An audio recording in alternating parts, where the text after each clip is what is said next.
Fala aí, torcedor santista. Eu sei que hoje não é o dia mais feliz do mundo. A gente sabe, como vocês acompanharam a resenha hoje, provavelmente. Enfim, eu hoje estou aqui para postar a entrevista do Vladimir Matos, porque, para ser justo, a gente vai postar de todos os candidatos aqui. Sábado eu não quero postar nada das eleições, eu tenho outro vídeo programado. Então vai entrar esse vídeo da entrevista do Vladimir. Eu já começo até pedindo desculpa se ontem eu passei do ponto um pouquinho no vídeo aqui, né? Mas, enfim, vocês assistindo, vocês sabem como é que estava o sentimento. Vocês também estavam assim, muita gente interagindo, falando que estava assim também, não conseguia dormir e tal. Então eu agradeço vocês também, já peço desculpa se eu passei um pouquinho do ponto. Mas enfim, é isso, tá? Entrevista do Vladimir, eu tenho outros vídeos bem interessantes, pelo menos na minha cabeça, programados sobre a coletiva do Galo, sobre uma limpeza no elenco, no Santos, enfim. Mas isso tudo vai ficar para amanhã, sábado e domingo, tá? Provavelmente até mais sábado e domingo. Amanhã deve entrar aqui a entrevista com o Maurício Maruca, que a gente vai entrevistar amanhã mesmo no resenha. Sobre o Vladimir, hoje eu vou até fazer comentários mais rápidos, porque eu realmente não estou com cabeça. É que a gente precisa mesmo pensar nisso, porque vai votar e vai definir o futuro do clube. Quem vai entrar precisa ter a consciência de que vai pegar talvez o momento mais difícil da história, então tem que estar muito bem preparado. O Vladimir, achei que ele respondeu de forma interessante, principalmente sobre gestão de base, sobre a SAF também. Ele é um cara que, por talvez não ter sido candidato outra vez no Santos, ele não se alongue muito em respostas, então deu para perguntar mais coisas. Eu nem estou julgando se isso é bom ou ruim, mas tiveram mais perguntas para ele, porque ele não era tão prolixo, ele respondia mais rápido, mas de forma mais objetiva. Mas, enfim, então, comentários rápidos hoje mesmo. Acompanhe a entrevista do Vladimir. Amanhã a gente volta com a do Maruca e um outro vídeo provavelmente. Se não der no sábado, com certeza tá aqui. Fechou? Valeu. Bom, Vladimir Matos, o quarto candidato à presidência do Santos, que está aqui no nosso estúdio. Matheus, se você puder colocar aquela maravilhosa câmera aberta, perfeito. Vladimir, bom dia, obrigado pela presença. Pronto para mais uma entrevista, deve ser a 53ª que você dá? Bom dia, sim, sem dúvida. Bastante cansado, né? Um pique violento, né? Mas obrigado pelo espaço para poder compartilhar com vocês nossas propostas e nossas ideias. E, sinceramente, eu gostaria de estar aqui numa situação muito melhor, né? Que nós pudéssemos estar falando sobre o futuro do Santos Futebol Clube a partir da garantia que não correríamos mais risco de rebaixamento, né? Estaremos todos na torcida, temos fé, né? Acreditamos que o homem lá em cima, mais uma vez, não irá nos abandonar. Por favor, seu Pelé, por favor. É porque eu falo homem lá em cima, para mim já é o Pelé. Pode ser, respeito todas as religiões. A minha hoje é o Pelé. Antes de passar para o João fazer a primeira pergunta, deixa eu mandar um abraço para o Murilo, nosso inimigo eterno aqui, ex-apresentador, que falou o seguinte no Zap neste momento: tô com medo. Essa é a frase dele. E abraço para Ricardinho Martins também, que está nos assistindo. Daqui a pouco o seu áudio, Ricardinho, pode deixar. João, volto à tradição hoje. Faça a primeira pergunta ao Vladimir, por favor. Muito obrigado. Bom dia, Vladimir. Prazer em conhecê-lo. Manda um abraço também para o Murilo, para o Ricardinho. Realmente é um dia péssimo, né? Até para bater papo. Porque estamos todos com medo, na verdade, né? Muda muita coisa na cabeça de um candidato à presidência do Santos, Série A ou Série B. Na prática, evidentemente, as providências são diferentes, mas emocionalmente, o candidato pensa até em desistir diante de um fracasso do time, Vladimir? Olha, eu diria para você que preocupado todos os candidatos devem estar, mas na nossa vida, no nosso dia a dia, né, inclusive fora do futebol, na nossa vida profissional, a gente sabe os desafios que podem vir pela frente, né? Acima de tudo, não desistir, né? A gente acredita, né, que o Santos vai superar mais uma vez esse obstáculo. Mas se o pior acontecer, a gente tem que estar preparado. A vida executiva é assim mesmo, ela é feita de desafios, né? Se o pior acontecer, levanta a cabeça, sacode a poeira e dá a volta por cima. Eduardo Jardim, por favor, a sua primeira pergunta. O assunto Série B, João, me pegou de surpresa. Eu não estou preparado para esse assunto ser tão próximo ao momento em que a gente entra em campo. Só para manter a tradição? Pronto. Eduardo Jardim. Vladimir, você é um dos poucos candidatos que é a favor ainda do CG, né? Alguns outros não são. Queria que você explicasse o porquê você ainda defende essa ideia. Muita gente acha que já é um modelo que talvez tenha desgastado, não sei, enfim. Mas eu queria que você explicasse por que você é a favor ainda de continuar com o CG. Só uma pequena contextualização, sempre lembrando pro pessoal que o CG é o comitê de gestão e não o Sim. conselho, porque na internet muita gente confunde, né? O Não. conselho deliberativo, o comitê de gestão, o CG é o comitê. Tá. Olha, eu certamente sou o único candidato que defende o aperfeiçoamento do modelo de gestão que passa necessariamente por mudanças das funções do comitê de gestão, porém abalizado por uma implantação de uma diretoria executiva, né? Aí eu quero dizer de um CEO, de um diretor de futebol, de um diretor de marketing, de um diretor corporativo e de um diretor legal, né? Então é uma complementação de hoje, né? Porque a forma que o CG tem se portado é um órgão executivo quando deveria ter sido um órgão estratégico, né? Eu acredito muito, eu pratico isso na minha vida profissional, as decisões colegiadas, eu acho que elas são mais importantes, né? E eu também acho que essa comparação tanto quanto injusta, né? Porque se nós formos olhar a história do Santos Futebol Clube, há 50 anos atrás, um presidente decidiu comprar um hotel, né? Esperando que o jogo o jogo voltasse a ser autorizado, permitido no país. E passamos por momentos em que ninguém queria ser presidente do Santos Futebol Clube. Dizem que nós tivemos um presidente corintiano, tivemos presidentes empichados, nós tivemos contas reprovadas, nós tivemos presidentes expulsos, né? Nós tivemos Carlos Germano, Valdo, nós tivemos Edmundo, nós tivemos Leandro Damião, nós tivemos Cueva. Isso muito de decisões de gestores autocratas que passaram pelo Santos Futebol Clube. E isso não pode voltar a acontecer no Santos Futebol Clube. Sim, o Andrés Rueda e o seu CG negligenciaram o futebol, fato, tá? Mas isso para mim não justifica a volta de um sistema que nos levou para esse atoleiro que nós nos encontramos hoje. Como garantir a independência de pensamento? Porque quem indica os membros do CG é o próprio presidente, né? Inclusive, por favor, me corrija se eu estiver errado, porque essas questões de diretoria, às vezes a gente se confunde. Mas como garantir, então, a independência de pensamento do CEO, a independência de pensamento de um membro do CG? Olha, de novo, eu acredito em modelos de gestão, eu acredito em projetos, eu acredito em metas, eu acredito em resultados. Acho que cabe ao comitê de gestão estabelecer essas metas alcançáveis, com responsabilidade, com senso de responsabilidade e, né, com foco no principal, que é o futebol. Eu sempre disse que essa gestão ela pecou porque as decisões foram tomadas com o olhar financeiro e não esportivo. Sempre faltou esse contraponto na gestão do Santos Futebol Clube. Então, o mais barato era aquela solução que eles entendiam que cabia para o futebol. E não funciona assim no futebol, né?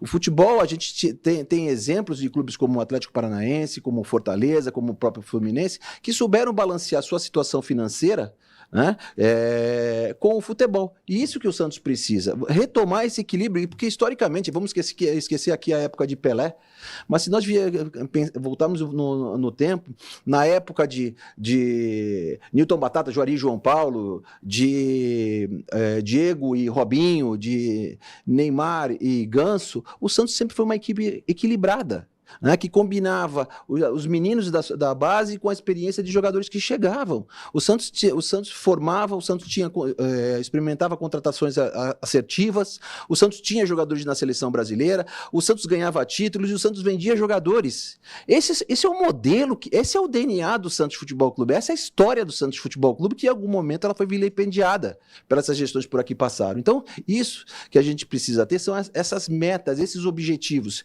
Quando você tem esses objetivos claros, a gestão fica mais fácil, você não vai ter conflito com a sua diretoria. E o principal, diretoria precisa entregar resultado. Não entregou resultado, troca. João, não é coincidência que eu estou te chamando após citação a times históricos, porque eu sei que você gosta, mas te peço mais uma questão, por favor, ao Vladimir. Bom, esse DNA do Santos, eu imploro a todos os candidatos que tentem resgatá-lo, né? Porque principalmente na minha idade, né, depois de ver toda a história do Santos, eu gostaria muito de ver um time alegre, ofensivo, né, um time animado dentro de campo, com jogadores velozes, propondo o jogo, né, partindo para cima com pontas abertas, né, ponta direita, ponta esquerda. Esse negócio de chamar jogador que atua pela ponta de jogador de beirada, para mim é uma facada no fígado, né? Essa questão do comitê de gestão eu considero meio contraditória, meio controversa, né? Porque se é o presidente que escolhe o comitê de gestão, a palavra final, imagino que seja dele, né? Se houver qualquer discordância e tal, acho que deve prevalecer a palavra do presidente eleito. E é também um escudo, me parece, se a coisa não funciona, né? A responsabilidade é diluída com o comitê de gestão. Eu acho que um presidente sério, ele pode consultar os amigos, aqueles que convidaria eventualmente para fazer parte de um comitê de gestão, informalmente, né, sobre determinados assuntos, sobre determinadas contratações, mas, enfim, eu acho que é uma mera questão administrativa que cada um tem o direito de encará-la da melhor maneira possível. Queria saber qual a sua posição, Vladimir, em relação à nova Vila Belmiro, né? Porque a sensação que eu tenho é que a W Torre já conversou com todo mundo, né? E já convenceu todo mundo de que o estádio precisa sair do papel, mesmo porque, por enquanto, ele só está num mero protocolo de papel, né? Olha, eu diria para você que a Arena do Santos Futebol Clube é pilar de sustentação e recuperação de desenvolvimento de qualquer candidato do futuro presidente quando se trata do Santos Futebol Clube. A Arena é essencial para o Santos Futebol Clube. Basta fazer uma comparação com o Palmeiras antes e depois da Arena, né, para chegar à conclusão de que o Santos definitivamente precisa ter a sua Arena. Para nós a coisa é muito tranquila, né? Uma vez eleito, sentamos com a W Torre e primeiro precisamos entender a situação financeira da própria W Torre, porque ela está em discussão com o Palmeiras de alguma coisa que já deveria ter sido encaixado, já deveria ter entrado no caixa do Palmeiras. O segundo, o que foi retirado do primeiro projeto, né? E o que pode ser retornado para essa última proposta. Não estou falando aqui da ciclovia no último andar, né? Eu sou a favor. Mas, obviamente, a gente precisa entender essas cláusulas. A gente sabe já, o Passarinho nos contou que existe lá um mínimo de 36 jogos por ano, os clássicos precisam ser necessariamente na Vila Belmiro, existe uma taxa para pagar caso o Santos decida jogar fora, existe também o valor da multa em caso de rescisão, né? O quanto o Santos vai participar nessas receitas, se os 50% for captado a partir de sócios, o Santos terá 50% das receitas, enfim, as formas de pagamento. O fato é que o Santos precisa da sua arena.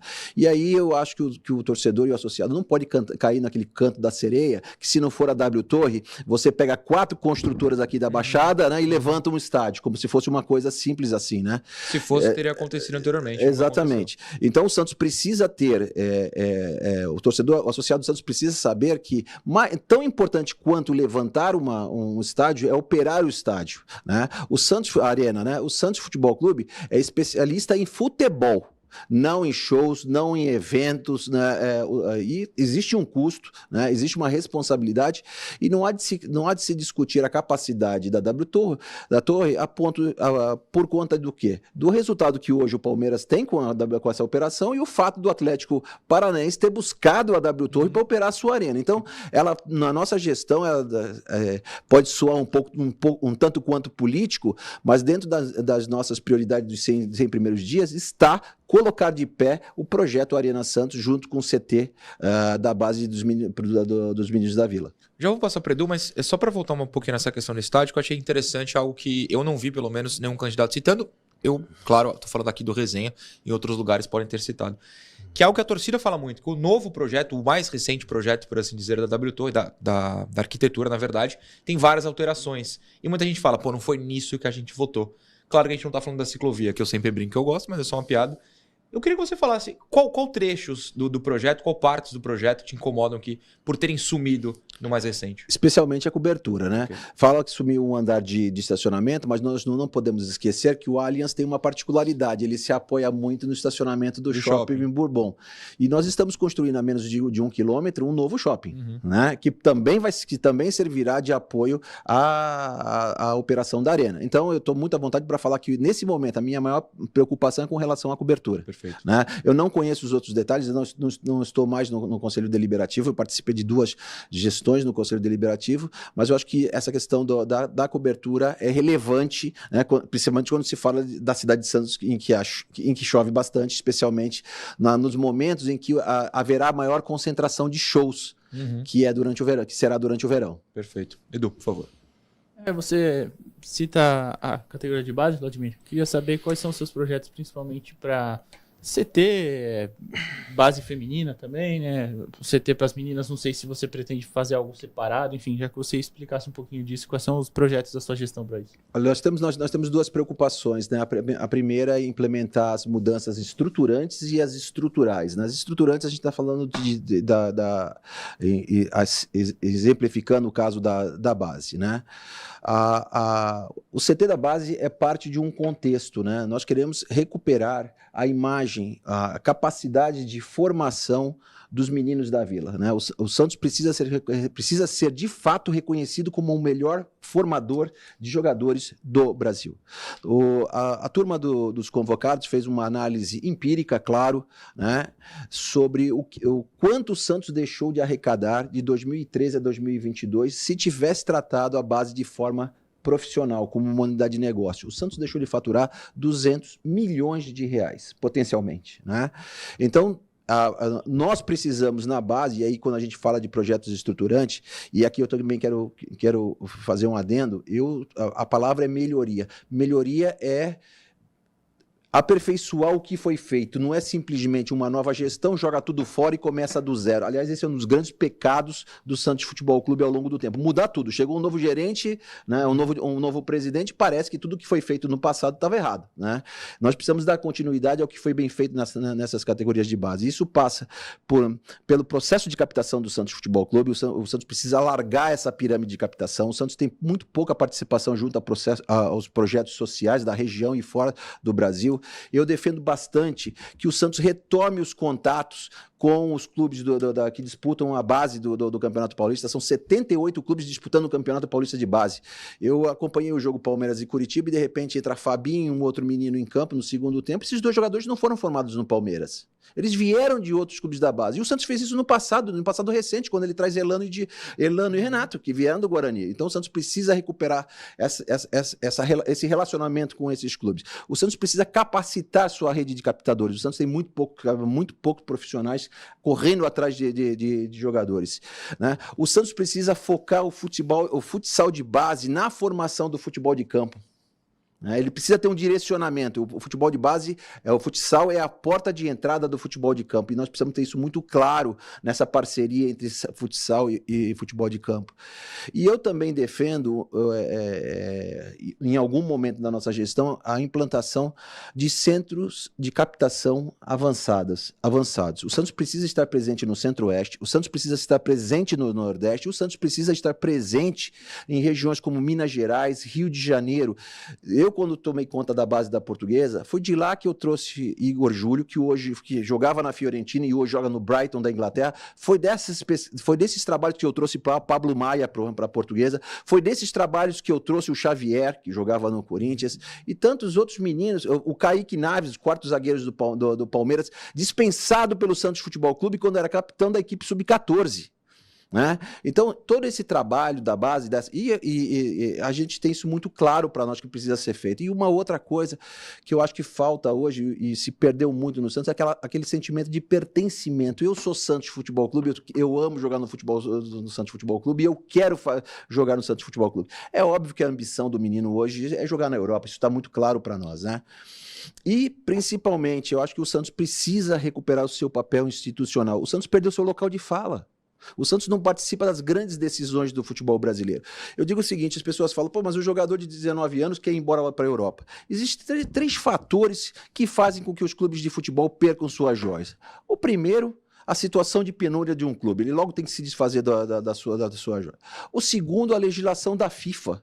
Ela é altamente prejudicial aos clubes brasileiros, dos sul-americanos em gerais. E terceiro, os interesses escusos de muitos cartolas que veem nesses jogadores uma possibilidade de ganhar um troquinho a mais, né? Então, tudo isso, esse papel institucional do Santos, quando a gente fala de calendário, de arbitragem, de premiação de Comebol e tantos outros, o Santos precisa recuperar. O Santos não pode mais ser representado por Palmeiras, não pode mais ser representado pelo Flamengo, não pode mais ser representado pelo Corinthians. Isso é possível e eu acho que é isso que nós precisamos trabalhar também. Com relação ao CT feminino, a regra é mais ou menos a mesma do masculino. Pouca gente sabe, mas em 2016 eu era presidente de um clube social e nós montamos, junto com a Fundação Pro Esporte, uma equipe de futebol feminino que foi vice-campeão paulista. Né? Naquela época, se não me falha a memória, foi um ano antes da Federação Paulista assumir os campeonatos. Né? E aquela equipe foi vice-campeã paulista, e no ano seguinte essas meninas se juntaram às sereias da Vila. E a gente sabe... É o Centro Olímpico? Não, é Saldanha. Saldanha. E a gente sabe os perrengues que essas meninas passam. Hoje nós temos um futebol de base distante da cidade, então não gera esse sentimento de pertencimento dessas meninas em relação ao Santos Futebol Clube. Nós vimos isso num passado recente, as meninas saíram do Santos e foram jogar em outros clubes. Nós precisamos recuperar isso, nós precisamos aproximar essas meninas do nosso trabalho aqui na região. E mais importante, próximo ano o Santos disputa a Libertadores da América. Né? Não existe milagre. O Santos... Só com uma coisinha. No feminino, tá, gente? Porque alguém no chat vai falar, não, no feminino o Santos está classificado. Exatamente. Então, nós precisamos reforçar essa equipe, porque o Santos não pode fazer um papelão na Libertadores da América. Então, nós precisamos começar a trabalhar para recuperar esse protagonismo. E eu digo eu falo muito à vontade, porque eu participei da reunião com o Andrés na segunda-feira passada e ele mostrou os números do futebol feminino. Tem margem para melhoria, independente do caixa apertado que nós estamos. O Vladimir falou sobre essa questão dos meninos da base e da identificação com o clube. Tem uma entrevista muito interessante do Bernardo, que é o meia titular do Sub-20, inclusive renovou o contrato ontem, o Santos divulgou, em que ele fala que está no Santos por causa do Neymar. Eu não acho isso ofensivo de maneira alguma, mas é triste porque não é mais pela camisa do clube. Isso serve para qualquer um. O pai dele queria que ele jogasse no São Paulo, inclusive ele escolheu vir para o Santos por causa do Neymar. Mas se você tem personagens, se você tem motivos para o jovem querer jogar no Santos, e aí vem do profissionalismo, vem de um CT melhor, não dá para depender de uma revelação, você consegue atrair. Então é realmente necessário. E aí, falando nisso, é claro que ontem, nesses dias, a gente tem deitado em todos os planos de gestão e, claro, nos preparamos para o seu, Vladimir. E aí está escrito lá no site o seguinte: em nossa gestão, estabeleceremos processos claros para avaliação de contratações, assegurando que cada investimento contribua para o sucesso do Santos. Isso, acredito eu, inclui a base, por isso que eu já estou trazendo o assunto nesse momento.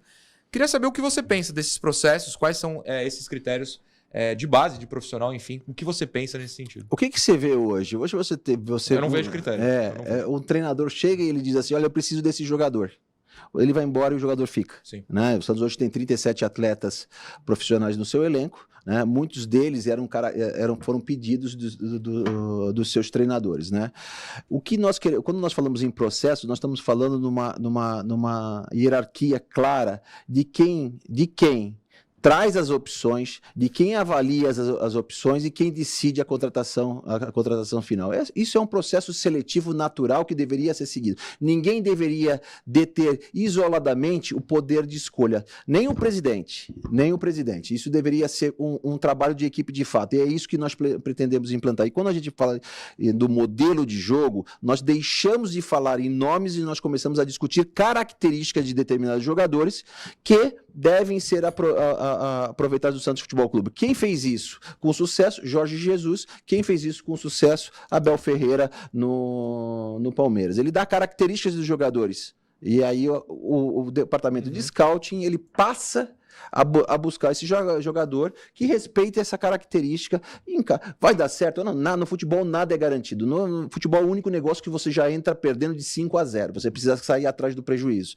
Então, mas quanto mais assertivo você for nesse processo, maior a chance de dar certo. Você reduz a margem de erro. E é isso que nós queremos implementar no Santos. E mais importante, quando a gente fala de modelo de futebol, é algo para quem está lá e é algo para alguém que possa vir a chegar. Isso tem que ser imutável. Ele não pode estar ao sabor da decisão de cada dirigente que se aproxima, de cada treinador. Então é isso que nós queremos implementar no Santos. E por último, em relação a isso, eu não sei se isso é quebrar um paradigma ou não, né? Mas a ideia é que a base, o futebol profissional, se espelhe naquilo que é jogado na base, né? E não o contrário. E por quê? O cara passa 10 anos jogando no futebol de base, e depois ele sobe. Imagine o Rodrigo Góes subindo e dando de cara com o Paulo Turra. Vai ser uma trombada, né? Ele é um jogador diferenciado e certamente superará essa passagem com o Paulo Turra. Mas é inadmissível você pensar que você saia de um Fernando Diniz num planejamento e estacione num Paulo Turra.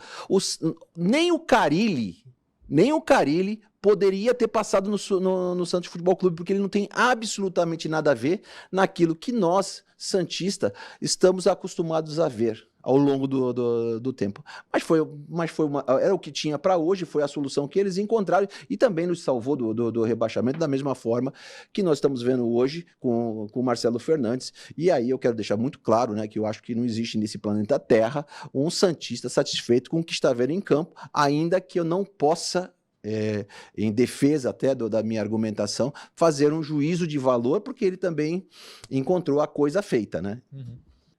Edu, o intervalo é todo seu. Vladimir, você até já citou agora, acabou de falar agora há pouco que foi lá na reunião, né, com o presidente André Zoeida, que ele explicou sobre o CT e tal, a situação financeira do feminino, enfim.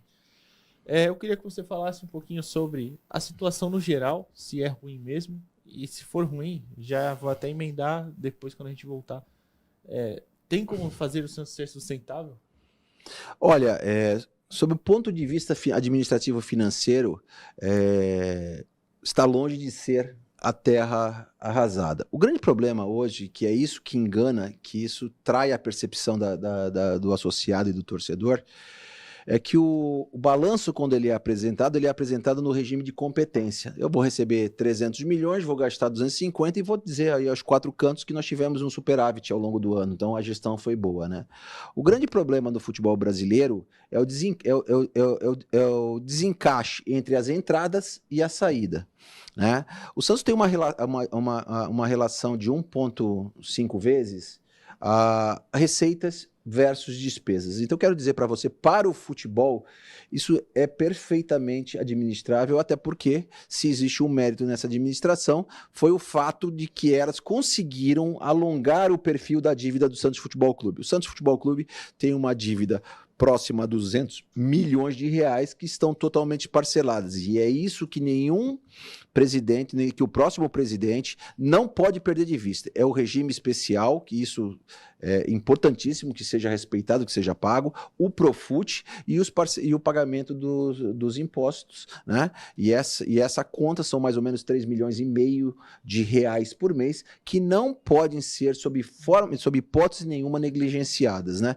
Quem entra em janeiro do próximo ano vai ter um aperto de caixa inicial natural, né? Porém, o próprio Andrés disse, né, que a venda do Marcos Leonardo está praticamente acertada. Já, isso estava, inclusive, no contrato, quando ele faz um adendo no contrato, quando ele ameaça sair no final do ano, esse contrato é modificado, chegando uma proposta de 18 milhões, dos quais, desses 18 milhões, incluem os 30% do Marcos Leonardo, mais comissão, precisa sobrar líquido para o Santos Futebol Clube, 15 milhões de euros. E mais uma mais-valia de 10% no caso de uma negociação futura do atleta, né? Então, a situação do Santos, em termos financeiros, ela é apertada, porém, ela é administrável. Vamos lembrar que no final do ano, 7 jogadores deixam o elenco e isso dá um refresco de 2 milhões de reais na folha, já de cara para o próximo ano. Tem a chegada de jogadores, natural, vão chegar jogadores. Vão chegar e vão sair. Chegadas e saídas são perfeitamente naturais no futebol mundial. E eu sou muito pragmático, né? O jogador não vai ser aproveitado, chama o empresário, eu quero te emprestar, me arruma um clube, pago metade, não pago pagam metade, eu não quero, vou sentar em cima do contrato como fez Kleber Reis. Então tudo bem, você vai ficar dando volta em torno do campo. É simples assim, né? O Santos não pode ter 37 jogadores na sua equipe principal. E nós sabemos das carências, nós sabemos que precisa chegar laterais, nós precisamos saber um meia de armação. Então nós sabemos que nós temos necessidade de laterais, nós sabemos que temos necessidade de um zagueiro, nós sabemos que nós precisamos de um meia de ligação. O João não vai gostar, né? Um atacante de beirada, né? Um ponta, né? Nós precisamos de um ponta, né? Bota a ponta, Andrés, né? Aproveitando aquela deixa, né? Nós precisamos de um atacante, de um ponta, efetivamente, que vá para cima, que seja bom no 1 contra 1, né? Então nós sabemos dessas necessidades de reforços e aí a gente precisa balancear esse elenco, né? Se eu trouxer 5, 6 jogadores, não dá para acrescentar esses 30 que estão lá, né? Então essas saídas e chegadas, isso vale para o Santos, vale para qualquer clube de futebol, né? O que não pode acontecer é esse ambiente, né, que nós estamos vivenciando hoje, vésperas de decisão, em que o jogador se permite chegar atrasado numa reapresentação, né? Essas coisas se tornam públicas, né? Isso não ajuda em nada para esse momento do Santos Futebol Clube e certamente será uma das coisas que nós não permitiremos que aconteça durante a nossa gestão. O respeito ao ambiente de trabalho, né, para nós é o segredo do sucesso de qualquer administração.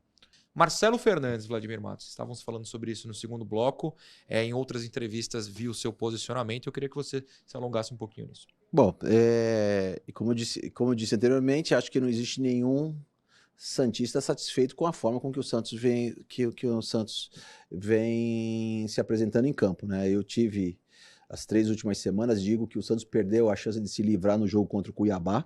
Sim. Acho que foi o jogo mais tranquilo, que o Santos poderia ter garantido esses 2 pontos que daria tranquilidade hoje, pelo menos, né? E independentemente de... Aí eu não quero colocar a culpa nas costas do Marcelo Fernandes, né? Porque, de novo, ele recebeu a coisa pronta, tanto quanto o gerente de futebol, o coordenador de futebol, o Galo. Mas eu prefiro apostar num treinador mais experiente, que foque num futebol propositivo. Eu gosto muito do futebol posicional, né? Eu gosto do futebol de uma certa forma positivo, marcação alta, o futebol de habilidade, alguma coisa que rareou no Santos Futebol Clube nos últimos 3 anos. Talvez um pouquinho com o Fernando Diniz, quando ele chega na Vila Belmiro, mas era alguma coisa que faz parte da tradição e da história do Santos Futebol Clube que nós pretendemos recuperar. E nesse sentido, eu não vejo que o Marcelo possa fazer essa entrega. Então, por isso, eu diria para você, para mim pode ser brasileiro, argentino, chinês, português, entregando esse produto para nós, aquilo que é perceptível ao olho do torcedor, ao olho do associado, aquilo que você vê na arquibancada é o nosso objetivo. Então, também quero já adiantar que eu sou totalmente contra a comissão técnica permanente, não é o meu perfil, eu não gosto, né? Eu acho que o treinador do Sub-20 tem que estar preparado para assumir uma eventualidade temporária ou não, né? Mas a minha vida profissional sempre foi marcada por decisões que não eram com consciência. Eu não sou dono da verdade, eu tenho as minhas verdades, mas eu acho que para o Santos Futebol Clube, nesse momento, e no nosso projeto, no nosso plano, daquilo que nós pretendemos entregar, o Marcelo não se encaixa. João, você tem questionado todos os candidatos aqui sobre SAF, gostaria de pontuar alguma coisa sobre isso? Bom, que o Santos precisa de dinheiro, né, para tudo isso que os candidatos estão sugerindo, prometendo, né? Aliás, em relação a isso, eu diria que falta ainda a presença do nosso convidado de sexta-feira, né? O Maruca, né? Enquanto o João fala, Matheus, pode colocar na tela a agenda, por favor. Pode deixar ao lado se for possível, até para já pontuar a presença do Maruca na sexta. Boa. Eu confesso que estou gostando muito da preparação teórica, né? Evidentemente, embora o Marcelo já tenha sido presidente do Santos, mas outros já concorreram e tal, né? Parece que todo mundo conhece muito bem os problemas que o Santos vive. Em relação ao Marcelo Fernandes, assim, eu não acho que seja o maior treinador do futebol brasileiro, evidentemente, mas eu acho que com esse elenco do Santos, nem o Carlo Ancelotti, nem o Mourinho, ninguém dá jeito nesse elenco, esse elenco pode esquecer. Você vai salvar, se você quiser fazer uma gestão altamente profissional, voltando às origens e tal, você vai ficar com 2 ou 3 jogadores desse elenco e o resto, tchau. Você citou aí FIFA, transferência de jovens para a Europa, cartolas, eu acrescentaria empresários, eu diria que isso é quase uma máfia internacional, né, blindando a Europa, e por isso que o Brasil e outros países não conseguem beliscar mais nada. A Europa tomou conta do futebol, usando toda a sua sabedoria milenar, enfim. Eu queria saber de onde vem dinheiro para tudo isso, né, porque o Santos precisa, o novo presidente precisa ter um talão de cheque enorme, poupudo, já no primeiro dia para tomar todas essas decisões, né, Vladimir? Vladimir, só complementando, então, se puder falar seu posicionamento sobre SAF e tal, porque todos os outros tiveram essa oportunidade, a gente gostaria que você também tivesse. Tá, eu vou falar primeiro sobre a prioridade número 1, que é, sem dúvida nenhuma, é recuperar o futebol, né? E eu acho que isso será a nossa prioridade de qualquer um que venha a ser presidente do Santos Futebol Clube. Como fazê-lo, né? Eu digo para você que eu acho que, até pela nossa experiência, pela nossa vivência, né? Existem engenharias para se trazer jogadores. Você pode trazer e pagar lá na frente, você pode trazer emprestado, você pode parcelar jogadores. O Santos fez isso ao longo desse ano. O Santos tem dívidas para pagar do Jean Lucas, ainda tem Soteldo, né? E fora isso, nós temos a venda do Marcos Leonardo. Eu não vou enganar o torcedor associado, ele quer sair. Então, se chegou o valor, e vai entrar 15 milhões de euros, que o próximo presidente tenha a sabedoria de usar esse dinheiro para reforçar a equipe, se não na totalidade, mas parte desse dinheiro para reforçar a equipe. Por quê? Porque o dinheiro mais barato que um clube de futebol pode obter vem de premiações. Nós não podemos errar, nós não podemos ficar de fora da Copa do Brasil em 2025. Isso nos dá a obrigação de montar desde já uma equipe competitiva, né? O futebol não vai perder, não está mais perdoando desaforo. O Santos precisa ir bem no Campeonato Brasileiro. Por quê? Não é só as premiações, isso aumenta dinheiro de arrecadação, né? Dinheiro de transmissão, dinheiro de venda de camisas. Existe um ganho quando o time entrega desempenho esportivo. Então, não existe uma segunda opção para o presidente que vai chegar. Ou ele entrega um time competitivo, ou ele está no mato. Simples assim, né? Com relação à SAF, não entenda como uma resposta paradoxal ou controversa. Diria para você que os modelos que existem no futebol brasileiro não servem sob forma nenhuma para o Santos Futebol Clube. A gente estava escutando uma entrevista do Pedrinho, coitado, né, eleito, um cara bem articulado, um cara inteligente, né? Não apita absolutamente nada no Vasco da Gama, né? A mesma coisa no Cruzeiro, a mesma coisa no Botafogo, que tem muito da mão do John Textor nesse problema, nessa queda de produção, quando ele diz porque o goleiro está sendo vendido para a Europa, que o zagueiro está sendo vendido para a Europa, quando ele fez com o Jefinho no passado.